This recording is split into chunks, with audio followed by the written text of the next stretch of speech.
Ms. Sayana Namsaraeva. She's a senior research associate at the Mongolia and Inner-Asia Studies Unit at the University of Cambridge. And the title of her topic is Architecture of War and Exclusion, or Remaking Frontier Urbanism in a Russia-China Border Town. Thank you. Dear all, Barat Zes, I'm very happy to be here and to share with my fieldwork experience. And when I was thinking about the topic of my presentation, the only thing I was thinking in the last 2 months is the war.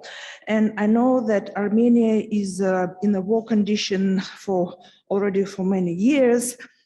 And I thought that the topic of the of the military confrontation, of the fortification of the border region, of the ruination would be quite topical and interesting for the audience.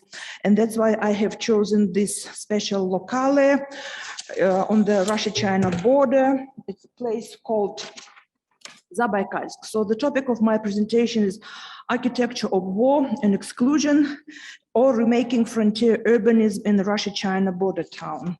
So how do I move? Okay, enter.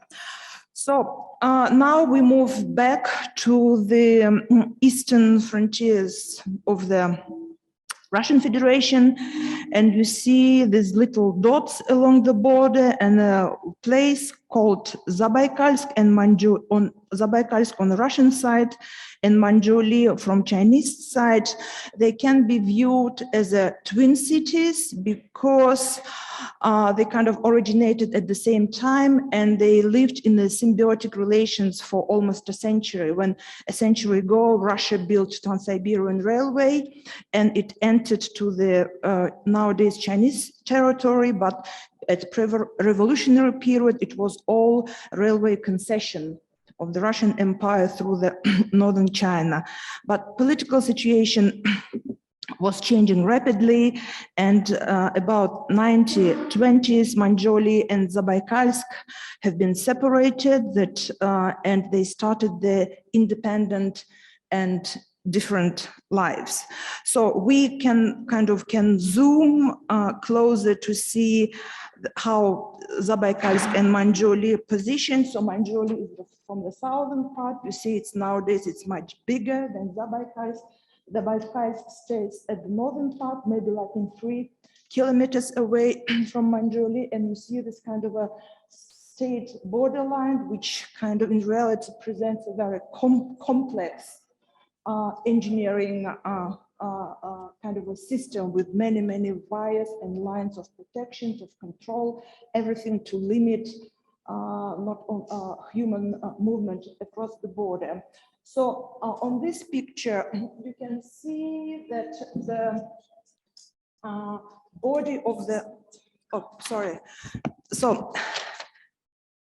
So on the right picture, you can see that the body of the both towns and cities were growing, and actually they're kind of a closing border, coming closer to the borderline.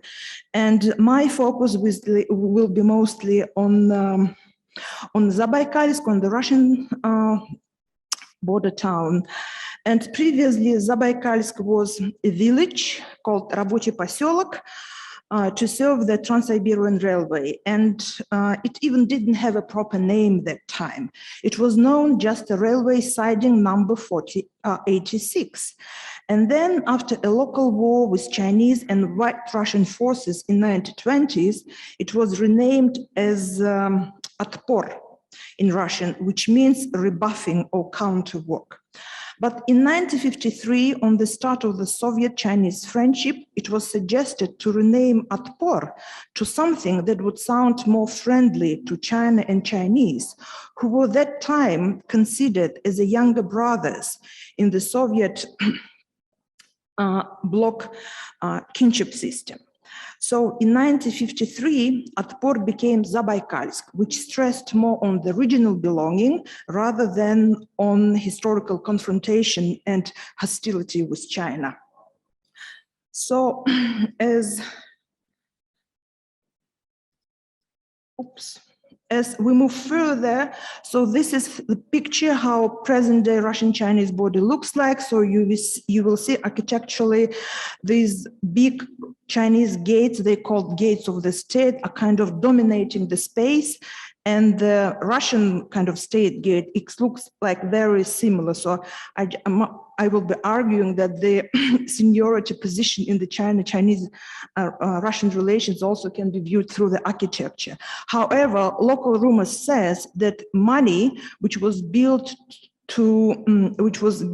given to build the gate of the similar size with Chinese gates, have been stolen, disappeared, and everything what remained was just enough to build this little insignificantly looking gate.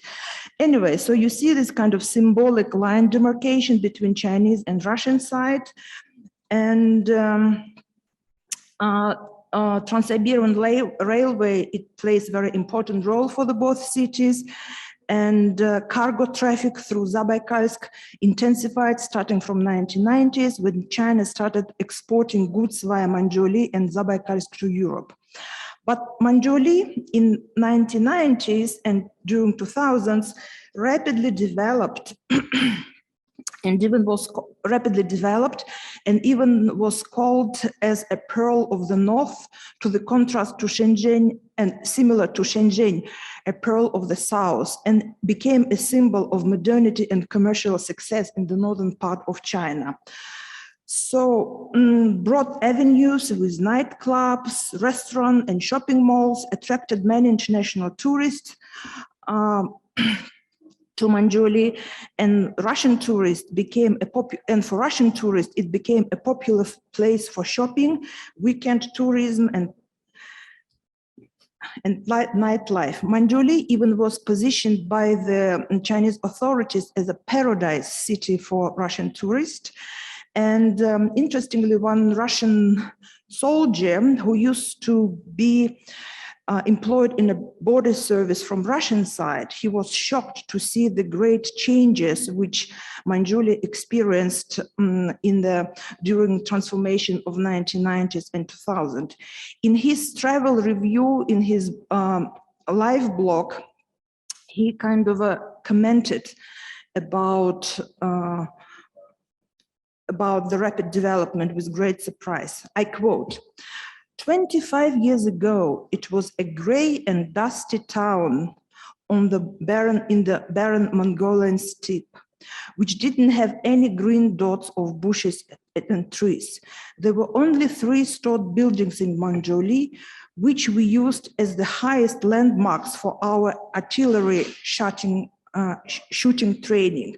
Today, I see Manjuli as a completely different city where I feel myself more comfortable than in Moscow. And I'm so impressed to see the Chinese have created such an oasis in this damned hole, Chortova dera, in between bold steep mountains. So the growing contrast, so this is the way Zabaikalsk still looks like nowadays. So people can see the contrast between the development between these 2 border cities. So the growing contrast between prosperous Manjuli, which became a paradise city, and Zabaikalsk, which is in its turn turned into a damned hole, made some Russian tourists to feel very envious and even angry to the extent that they claim, everything in Manjuli here is built on our money. Why do they live better than us? One of my informants stressed. So there is a contrasting and challenging environment to Zabaikalsk from Chinese side, as you see, and 2 towns which had the same origin became 2 detached urban centers in an alienated borderland with different attitudes to the border. For example, Manjuli started to develop a new tourism agenda to position as a holiday paradise for Russian tourists, with shopping malls, restaurants, saunas, and dancing clubs, as I mentioned. And it demonstrated kind of openness and economic priorities over defense and security, while Zabaikalsk still lives in a closed and conservative atmosphere of distrust. American scholar Oscar Martinez, on the basis of his studies of the border between the United States and Mexico, has called this kind of sort of territories as alienated borderland. In such a borderland, routine interaction across the border is practically non-existent due to animosities between the people and the state on both sides of the border. Political disputes, warfare, nationalism, ideological friction, cultural dissimilarity, religious enmity, and ethnic rivalry can be causes for such alienation. And I think that Martinez's classification actually fits the relations between Mongolia and Zabaikalsk. In such areas, considerable people-to-people contact and international trade are difficult, and in many cases that are even forbidden, though continuous tension that these areas remain economically underdeveloped and sparsely populated, what we see on a Russian side. So I move to another slide. However, some post-Soviet changes similar to other post-Soviet cities described, for example, in numerous publications by Nadir Kisayan in his writing about transformation of Kazan city, or by contributors of the volume on urban life in post-Soviet Asia, edited by Catherine Alexander, Victor Bucci, and Caroline Humphrey, also took place in Mongolia, though in a much smaller scale. So here I was just standing near the train station. So you see that lots of kind of goods coming from Chinese side and mostly raw materials crossing the border from Russian side to China. So you see, which shows the nature of relations. So lots of timber coming to China, for example, like mostly Siberian forests. You see oil tanks crossing the border.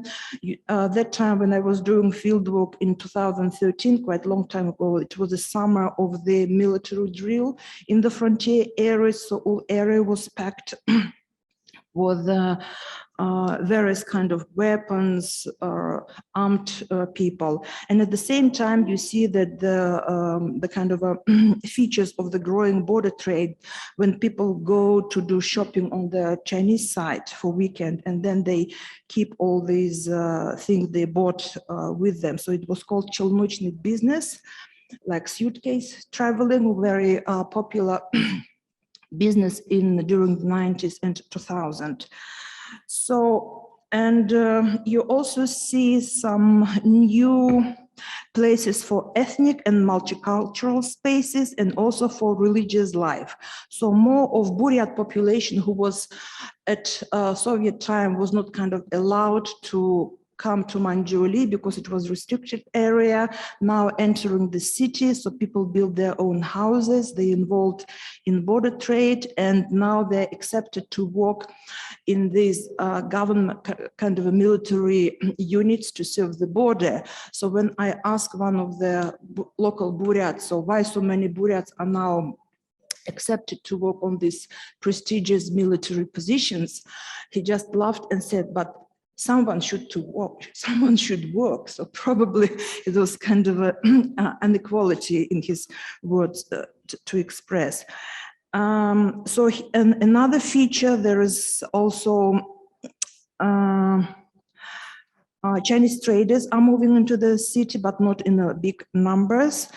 And Chinese traders are building their warehouses to deliver goods to Russian inland. So it mostly kind of serves as a trading point for the transit goods from China into inland. So you see there is so-called sklad warehouses in a town. Some Chinese restaurants and hotels for Chinese tourists established a sort of hospitality service, though Chinese prefer to build their commercial commodities closer to the border. Rather than in Zabaikalsk, because it is still a place of increased control and surveillance, especially toward foreigners. And architectural thinking in such places reflects duality of the border dwellers' lifestyle. So they're kind of a civilians, at the same time they're militants. And Wendy Poulan whose work I used as a methodological framework. She coined a special term, frontier urbanism, to talk about this division and fragmentation of physical and social structures of the border cities between the urban civilian body, paramilitary suburbs, and fortified no-man or dead zone surrounding it. So one could say, oh, sorry. I'm sorry. I missed probably wrong. One could say that Zabaikal still personifies a hard border manifestation of the Soviet and the Cold War confrontation period with the Chinese People's Republic of China. And control and distrust through infrastructure is represented in high walls with barbed wire, in numerous checkpoints in the center of the city, where at the entrance of the town, where pretty much everybody, men and women, are wearing military uniform of the various shades of green and gray colors. People in dark green uniform are on custom duty, таможенники, border guard troops. Пограничники wear light green with camouflage dotted pattern. Other groups of people in black uniform belong to armed police, Rosgvardia units, and ordinary police. Полицейские can be distinguished by their dark gray clothes. So walking through the city, I need, sorry, to return to this place. Oh, sorry. Can you show the video? Yes. So I think that this short propaganda video of the beginning of 1980s will give the atmosphere of Zabaikalsk, which was at the late, till the late 80s.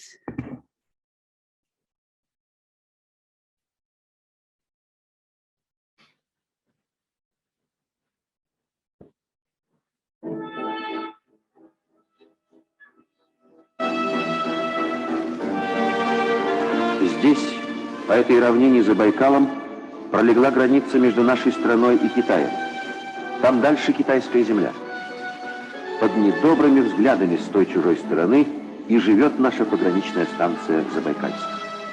Забайкальск – районный центр, невелик городок. В последние годы здесь построены новые жилые кварталы, больница, узел связи.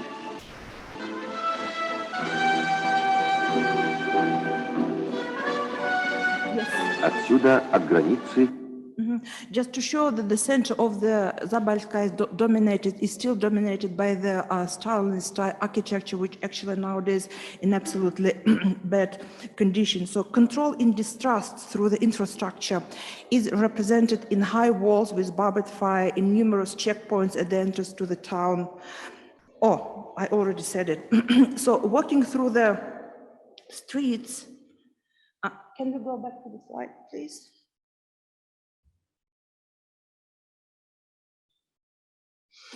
So I want to stress in this documentary, there was very interesting phrase, which I quote, под недобрым взглядом чужой стороны живет и развивается наш город Забайкальск. Under unfriendly gaze of that foreign side lives our border town in Zabaikalsk. And actually, because I came from the Russian side, I didn't pay attention to the ruination of the Zabaikalsk, because it was kind of, I can see it everywhere along in Siberian cities. But this was my Chinese interlocutor who said, just look what we Chinese see from Chinese side, what we see first of all. So this is this building on the left side. Yes, originally it was planned to build it as the success of the socialism, and they wanted to build like multi-stored hospital to show Chinese the progress and advancement of the socialist medicine. But because of the crisis of the 90s, it was not finished, and now it just stays at the ruination of the utopian, of the dystopian period. Oh, sorry. It's only 1 minute, so I just briefly go to the military part. So this is the hill which looked 40 years ago. It was like empty, and now sitting is a kind of conquesting this paramilitary zone. And if you look up the hill, you will see these little dots, and those the structures. ruined. And if you look down the hill where you can see that even the space close to the border is already kind of filled with many construction and living spaces. So this is how some parts of the city town looks like. So we went through this. So and now I move to the part called dots and zots. So starting from the 1930s, Zabaykalsk became a part of the so-called Daursky defense zone. So it was lots of infrastructure, military infrastructure was built. And these zots and dots, you can see they are very fortified engineering kind of buildings built into the depth. So sometimes they have up to 50 centimeters on 1 meter wide depth. And interestingly, so this is example how it was the first example of the First World War in UK, and this is in Zabaykalsk. So I see that commodifications, and many people now buy this these bunkers to make it into warehouses and private houses. And it's very popular with Chinese because it goes as deep as the 3 floors downstairs, and it has its own source of water inside. And now you see in the city, so how Chinese merchants are trying to utilize frontier space, and they reconstruct the fortified bunkers in Zabaykalsk into houses and warehouses. And probably to conclude, sorry that I'm taking your attention, and to wrap up my presentation, I want to stress that attempts to remake architecture of war and exclusion in Zabaykalsk into architectural fusion in commercial and housing renovations led to my mind to architectural confusion when its true military potential cannot be disguised behind decorative architectural accoutrements. Moreover, taking into account a rising militarization of the Russian state nowadays, such fortified bunkers converted into houses can be easily again remodeled into military bunkers, dots.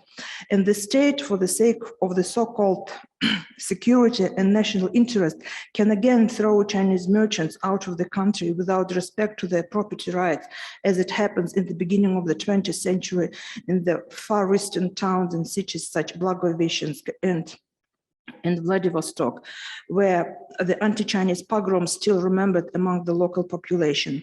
And finally, I think that it was suggesting that in attempt of remaking the post-socialist city, Zabaykalsk is failing to develop as a trade hub comparable with its twin city Manjuli, and the worst impact of frontiers such as restricted border mobility, restrictive trade regulation, enlarging of the military personnel continues to restrain development of its civilian body. Thank you very much.